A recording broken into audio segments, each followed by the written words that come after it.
Rights justice and defenders organisation کے reporter Ali Jafri Solanki نے I جی سندھ سے SHO ٹھارو شاہ اکبر کھوکھر کی قانون کی خلاف ورزی اور دہشت گردی کے متعلق مطلع کرتے ہوئے اور مطالبہ کرتے ہوئے بتایا کہ SHO خود کو آئی جی سندھ بتاتا ہے، اس کا نشانہ مزدور اور کسان ہیں، رات کو ان کے گھر میں بنا وارنٹ کے گھس کر چادر اور چار دیواری کے تقدس کو پامال کرتا ہے۔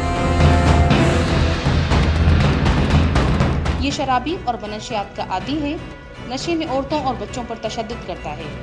Human rights justice and defender organisation آپ سے مطالبہ کرتی ہے کہ اس کرپٹ بدماش SHO کے خلاف فی الفور مقدمہ درج کر کے محکماتی کارروائی کی جائے۔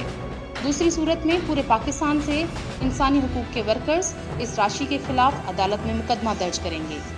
ارم ناز، HR JDO نیوز، حیدرآباد۔